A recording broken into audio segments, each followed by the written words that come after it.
Zie de postmas op een mooie dag in mei 1926.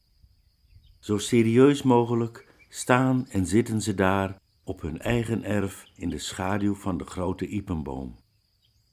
De fotograaf heeft zijn best gedaan. Hij heeft de mooiste gekozen. Ze staan er goed op allemaal. Bijna net zoals ze zijn. Een vader, een moeder, 5 dochters en 8 zonen op hun pa's best.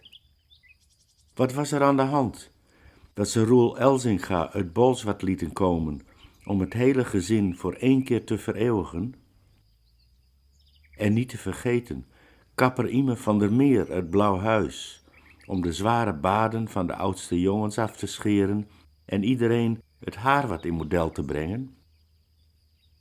Wie zou die vouwen zo secuur in de broeken hebben gestreken? En dan die schoenen, die gepoetst zijn dat ze glimmen als eikels. Als een verlakte hondenkeutel, zou Bonne hebben gezegd. Alles lijkt in orde. De zon schijnt op de dakpannen en het wagenhok staat fris in de verf. De eiken knopstoelen uit de kamer staan voor de gelegenheid in het gras van voor de nieuwe gierkalk. Geen weet van wat er nog aan het licht zal komen.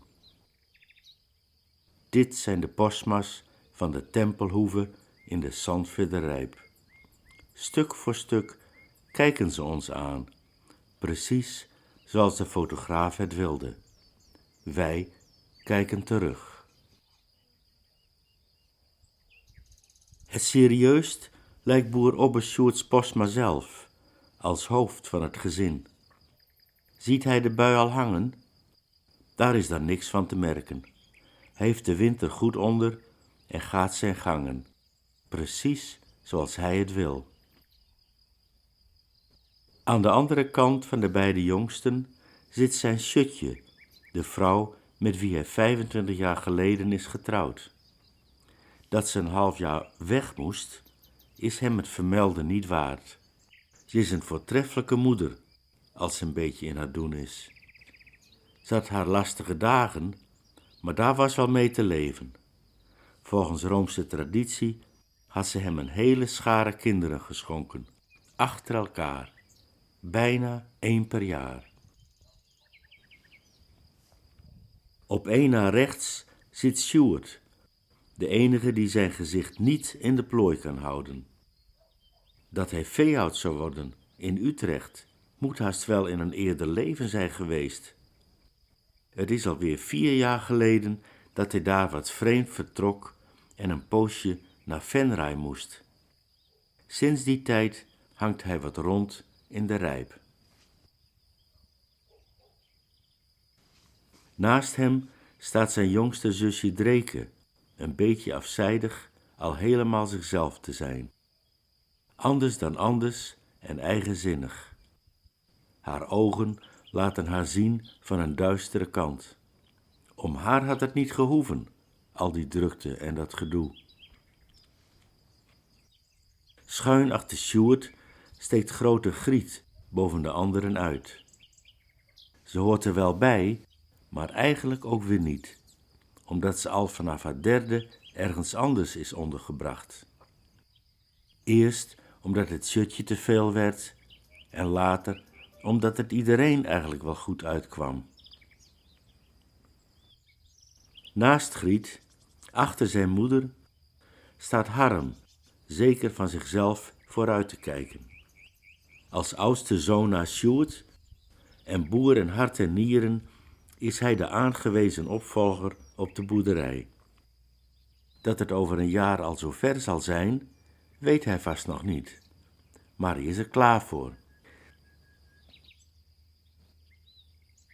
Ook Rudolf, mooi in het midden achteraan, leert het boerenvak al.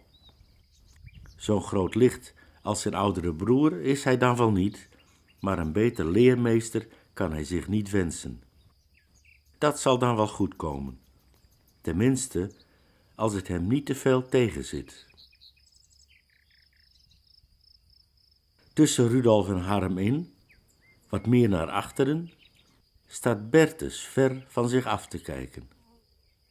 Hij laat zich zo niet kennen. Bij hem zat het al wat te veel tegen.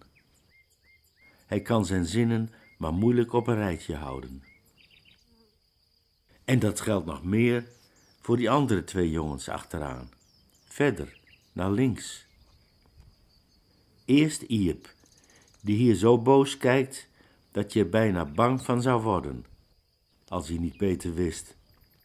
Hij is zo sterk als een beer, maar doet geen vlieg kwaad. Zolang hij maar niet aan het werk wordt gezet. Hij kon altijd keihard werken, maar dat was vroeger. En dan Jappie, helemaal links, ook wat afzijdig en in de war.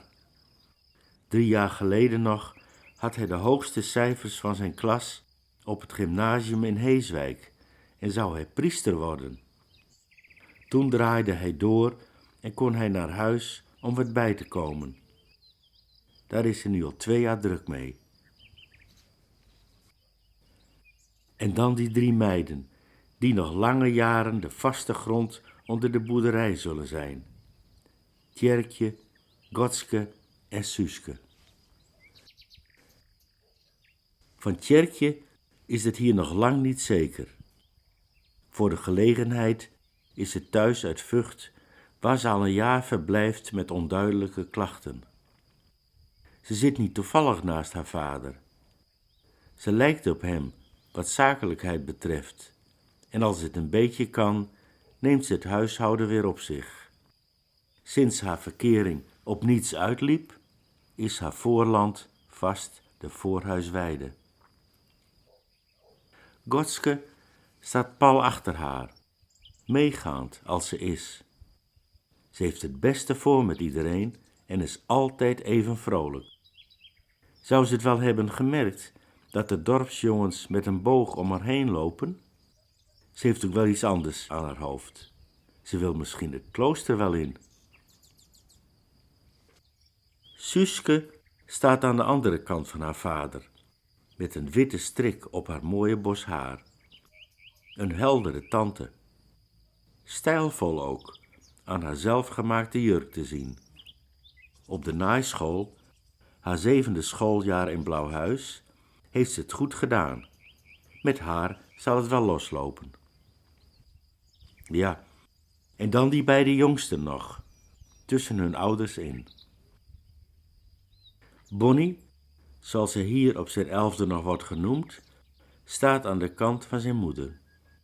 Hij is dol op haar en op de paarden en hij is voor de duivel niet bang. Op school is hij niet zo vlot, maar hij wordt er geprezen om zijn goede gedrag. Wat is dat toch, waardoor hij in zijn latere leven als bonne voor zijn naasten zo'n lastpak zal zijn? De hekkensluiter, kleine Obe van 8, zit vooraan, naast zijn naamgever. Zou hij al van dingen weten? Het is maar goed dat hij zijn eigen toekomst niet voor zich ziet, zoals wij die kennen, achteraf. Hij zal iedereen rijkelijk overleven, maar vraag niet hoe. En zo stond het ervoor in mei 1926 bij de postmas van de tempel in de Zandveerderijp. Maar hoe kwam het zo? En hoe zou het verder gaan? Dat is allemaal te lezen in het boek De 13 van Obbe en Schutje van Mechtilde Postma en Gooitsen van der Vliet. Een uitgave van de Oren Uitjouwerij.